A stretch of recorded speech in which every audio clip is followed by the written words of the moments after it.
About 17 million people in the United States are cancer survivors, and that number is expected to go up to more than 22 million by 2030, just 8 years from now. Welcome to Hollings Crosstalk. I'm Dr. Ray DuBois, the director of the MUSC Hollings Cancer Center. Today we're going to talk about a number that we are so glad to see grow, and that is the number of cancer survivors in the nation, right now at about 17 million people. And that number is expected to grow to more than 22 million by 2030, just 8 years from now. Understanding cancer so that we can help people to survive is what I've spent my whole career on. It's what everyone here at Hollings is focused on, and we're really thrilled that more people are surviving cancer and having full lives after cancer therapy. June is National Cancer Survivor Month, and today I'm joined by Dr. Evan Graboyes, a head and neck cancer surgeon, as well as Dr. Katie Schmitt, the in-house physical therapist here at Hollings. Welcome to Crosstalk. Evan, let's start with your new initiative called SCORE, which I really like. Hollings is launching this for Survivorship and Outcomes Research Initiative. So tell us, what is SCORE and what's your vision for it? Yes, I think SCORE will be really a fantastic addition both to Hollings and to MUSC. So I think what we envision in the future is something that's really integrated for patient clinical care, research, and then a pipeline for future trainees who are interested in survivorship and cancer outcomes research. And so I think by having a home where we can bring researchers from the College of Medicine, the College of Nursing, the College of Health Professions together and really use their cutting edge research and bring it into the clinical realm, that will help, I think, develop new treatments and then make sure patients who are getting survivorship care here get the best outcomes possible. Definitely. And again, this is not a small part of the population. A lot of survivors do have issues as a result of treatment or trauma or other things they deal with. So we're looking at some 1 million people who have lived 30 years past their cancer diagnosis, and almost 4 million who've lived 5 to 10 years after the diagnosis. So there's a wide range of issues they face, and their top fears are, if they beat the disease, how much pain and disability would it cause, and how will they be able to afford paying for some of these treatments? So why is it important to address these issues holistically? Just think, as you alluded to in the question, or as you mentioned in the question, really one of the most important priorities for patients and their caregivers when they face cancer is how do I beat cancer, become cancer free? But very close after that is what is my new normal like afterwards? And so really all those quality of life issues that they face may be related to pain, inability to return to work, depression, anxiety, swelling, or other sort of treatments related to cancer. They really can negatively impact their quality of life afterwards. And so on some level they feel great that they're cancer free, but on the flip side, their quality of life isn't the same as it was before treatment. So finding, I think, new strategies to help enhance that quality of life and make sure that patients receive them is really important to think about holistically. And finances, as you mentioned, is a really big part of that. So it's partly the cost of cancer care, but partly the inability to return to work and the burden that caregivers and other people face when bringing patients back and forth for their cancer treatments. Yeah, I'm really excited about this as a more important component, a bigger component of the Cancer Center. And having just gone through a COVID infection myself, all of a sudden you can't smell anything. you don't expect that's going to happen, but it changes a lot of things you have to deal with when you lose those functions that you normally thought you were going to have for the rest of your life. So this is something we really do need to develop more. Improve quality of life. One of the services that we're offering is physical therapy, and I see you're smiling, Katie. I'm so excited. And some people really do need this after their cancer treatment. And you're relatively new to Hollings, so tell us what drew you to the field. And I understand you're a former actress as well, so tell us a little bit about that. Sure. I started here a few years ago at MUSC. Before this, I was an actor. I was in New York, I was in LA, doing stuff for quite some time. A lot of Shakespeare, which is why I make my patients now do Shakespeare when they're balancing. And got to a point where I decided I wanted to do something more. I wanted to do something different. So I went back to school. I went to Columbia up in New York for physical therapy. And I was working on the difference between breathing and balance and the diaphragm, because I have asthma, so I was very interested in that. And that led me to the connection between breathing and balance and cancer. And I've had a few family members taken from me because of cancer. So here I am to say, all right, this is enough. How do we help fight it, and how do we help make people feel better? And in 2020, I convinced one of the neuro-oncologists here, Dr. Kakia, fabulous guy, great. To let me have one of his offices. And so I was in one of his offices one day a week, and we started treating patients because you're here, you're at Hollings, you have downtime where you're waiting, so we might as well give you the physical therapy that you deserve during that time. We started one day a week in December, expanded to 2 days a week for 2021. In January, we opened 5 days a week upstairs. I kept telling everyone, put me in the corner. So they put me in the corner. And now we are on the second floor of Hollings 5 days a week. We are here for patients. And it's been just fantastic and phenomenal. And from your diagnosis through survivorship, PT can help. Yeah, so now you're really focused mainly on the cancer issues. And how is it physical therapy different with just that cancer focus compared to like a knee injury or, you know, a shoulder pain or whatever? Sure. So if you're thinking about, you go through a rotator cuff procedure, it's very simple, it's very straightforward. There's a lot of great evidence. If you're being treated for oncology and for cancer, there's so many other side effects to think about. There's the chemotherapy-induced neuropathy, there's radiation fibrosis, there's the cancer-related fatigue, graft versus host disease is an issue, the swelling, how you recover from all that stuff. And like you mentioned, Evan, the caregiver burden as well is a huge thing, and that's something that we can help with physical therapy. And you're looking at the patient more holistically than just there's one issue in your knee. It's who are you as a person and what are you going through and how do we help that? Yeah, very good. So Evan, maybe you could help explain how this fits into SCORE and your long-term plans for developing this great program. Yes, I think Katie gave a great answer, and I think the program that Katie has built here is like exactly, I think a really great example of what we have and what we're hoping to build with SCORE. So I think recognizing that we have some strengths in physical therapy, they're growing. We have, I think now the ability to provide patients with really cutting edge and evidence-based care that will help them along their cancer journey, and take that same model for physical therapy and applying it to many other aspects that are really important for survivorship. And so I think having some infrastructure, like Katie mentioned, having a space where patients can come, and then having really expert personnel who really are very specifically focused on the many different issues faced specifically by patients with cancer, as opposed to many other patients who might use physical therapy services, allows us to really address those issues specifically. And obviously you both know that anxiety is one of the things that comes with a cancer diagnosis, so we can't overlook that. What are some of the benefits of your physical therapy when patients get it, you know, under your care, and who's eligible for it? Sure. So I think as soon as you get a diagnosis of cancer, you should have your physical therapy evaluation. If you think about a patient who's about to go through a bunch of infusions and they have back pain and sciatic nerve pain, that's going to be made worse by having to sit in the chair for several hours. So we can help you through that. If, back to rotator cuff, if you have a rotator cuff injury and you're about to have surgery for breast cancer, we should help with your range of motion for that. If you're on the other side of things and you're 100 days out from your bone marrow transplant and you're feeling like, now I went through all this stuff, how do I get back to being me? With the cancer-related fatigue, with anxiety that has now made you breathe up through here instead of breathing down here and has affected your balance, we can help with that as well. And if you're on the palliative side of things and you're thinking, well, how do I move around my house? How do I train my family members to move around my house? How do we do this safely and stay as independent as possible? That's also something that we can help out with. Definitely. So Evan, we all know you're a head and neck surgeon, and when you intervene surgically with a patient, it really sort of redirects their whole anatomy and the way things work in the places where you remove those tumors. So how is this going to help with those patients in particular? Yes, I think my clinical background as a head and neck surgeon is really what drew me to survivorship as a clinical and research enterprise in the first place. And so many of our treatments for head and neck cancer, be they surgery or radiation or chemotherapy, really leave patients with lots of side effects. So it's relatively toxic treatment, and these side effects of treatment can be both physical, so they may result, like Katie said, in radiation fibrosis or scar tissue. They may result in dysphagia or challenges swallowing, dry mouth, toxicities that are faced by many cancer survivors like fatigue, insomnia, not being able to sleep.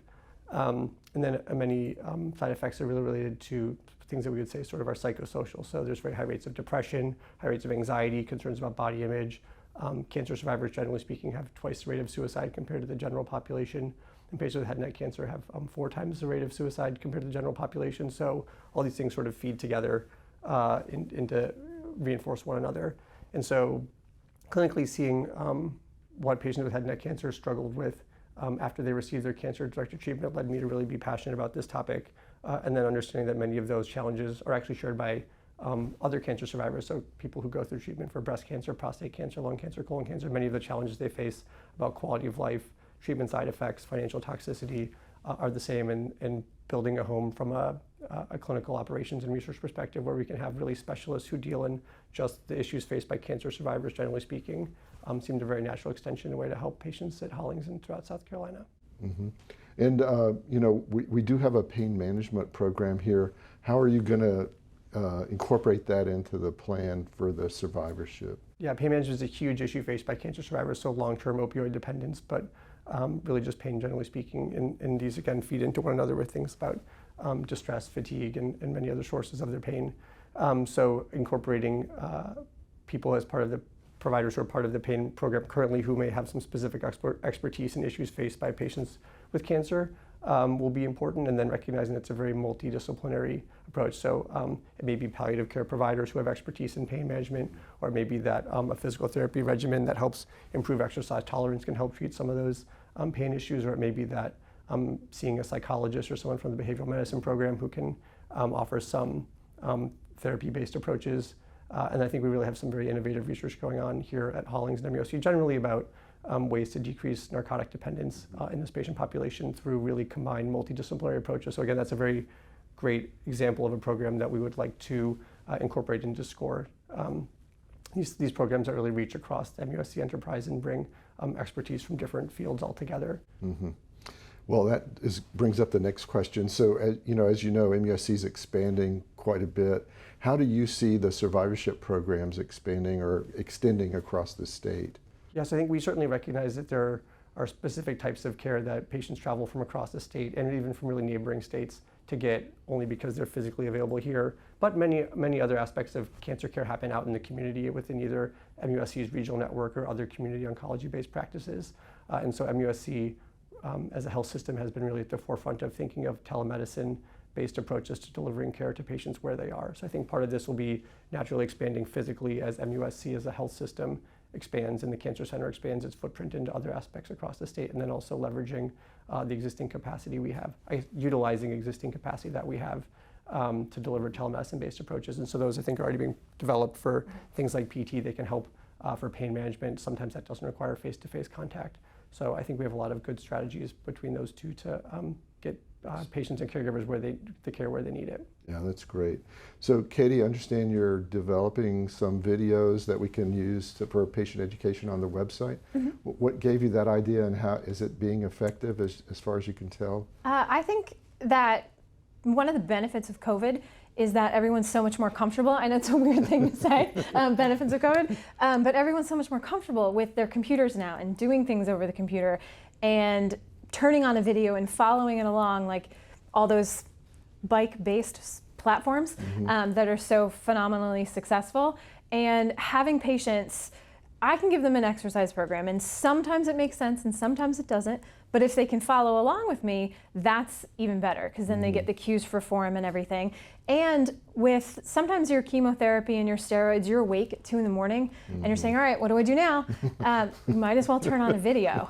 So let's do a meditation together. Let's do some yoga together. Let's do a neuropathy massage for your feet together. And this is another way for them to feel like, yes, I may be an hour or 2 hours away, but I have my team here in my house on my computer, and I can do stuff right now. Yeah, that's great. Yeah. Well, tell me specifically, what are you doing for patients specifically with lymphedema and neuropathy? Are there certain, I know you talked about the foot massage, but. So lymphedema is a very big issue that we have, and we have a fantastic lymphedema therapist over in Mount Pleasant. Her name is Renee Garrison. She is our go-to for high-level lymphedema issues and breast cancer. She will teach patients all about the different lymphedema massage techniques, as well as wrapping, compression garments. We have the fantastic Julie Blair, who's in head and neck. She does wonderful lymphedema training about all of the things that can happen up here after the surgery and the grafts that are going on. I have a closet full of supplies that I've gotten from around the country. Different vendors have given me fantastic things so patients can come and see lymphedema sleeves, lymphedema head wraps, different compression bras that we have. Lymphedema in the state in general is wildly underserved because we don't have enough specialists. So right now we're working on possibly getting anywhere from 6 to 10 specialists certified a year. So that'll really help us jump up in the inpatient, outpatient, and around the state setting for lymphedema training. And so we'll have a lot more certified therapists. For neuropathy, this is my favorite thing to talk about, and I can talk about this all day long. We've been very successful in developing a protocol with physical therapy that's a combination of massage therapy and ankle exercise and some balance training, where 85% of patients going through chemotherapy are going to show up with neuropathy, and it could be right at the first treatment, it could be 6 months later. Sometimes you have to curtail treatment because of the neuropathy. So in about 8 to 10 weeks, we can take your neuropathy from a 9 out of 10 with the numbness, tingling, feeling like you're walking on rocks, to a 1 out of 10.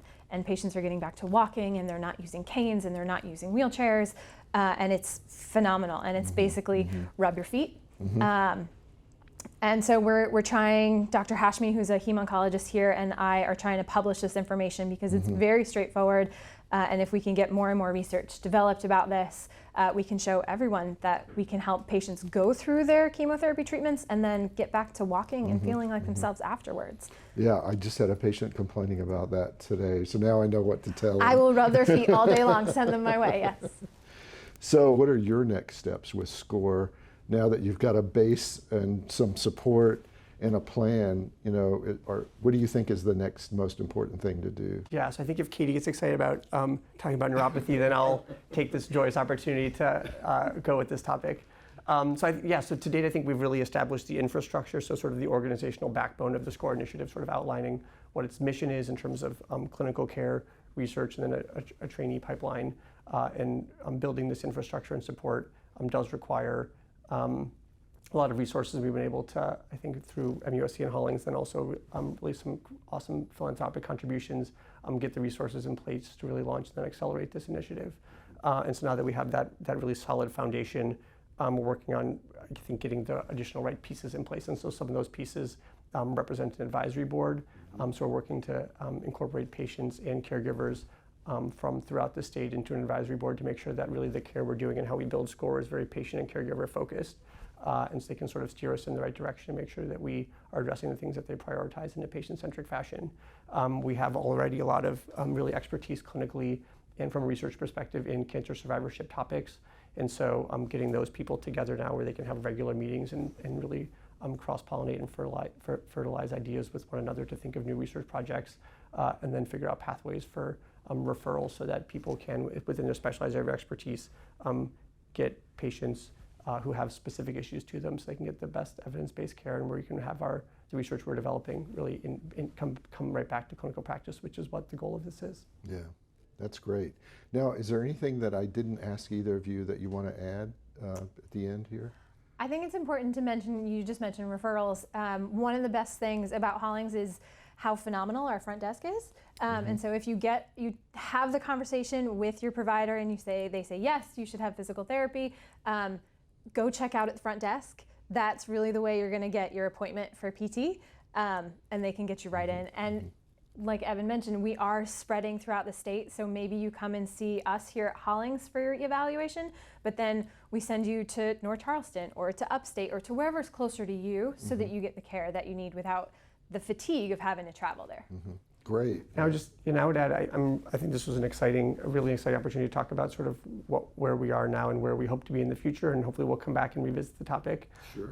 And I think as much as I think we've recognized that Hollings, as the NCI designated cancer center in the state, provides really some extraordinary services for preventing and treating cancer. I think we're hoping to bring this sort of phase of the cancer continuum, the survivorship period, up to that same level. And I think by having this discussion today to get some, I think, news out there about some of the issues that cancer survivors face and their caregivers face in terms of challenges with physical side effects of treatment, psychosocial side effects of treatment, and financial side effects of treatments, and then potentially services that we can offer here, both to develop new standards of care and then give them the best evidence-based care is really an important thing. So just like people would think of coming here for their treatment. I think we're trying to build something that will allow them to continue to stay here for the rest of their hopefully very long survivorship period after they get their world-class treatment here. Well, I want to thank both of you for all you do for our patients here at Hollings, and actually for all of South Carolina, because these services aren't widely available everywhere, and I think as we expand and grow, we're going to really provide an important service to the state. So thank you, thank you, thank you. Thank you for all that you're doing for this. I also want to thank you for joining us. This wraps up this session of Hollings Crosstalk. Be sure to join us each month for the latest trends in cancer prevention and treatment happening here at Hollings. We are an NCI designated cancer center, and through our programs and clinical trials, we're developing tomorrow's treatments. Check out the Hollings multimedia news site to see prior episodes, as well as some of our inspiring stories about our survivors.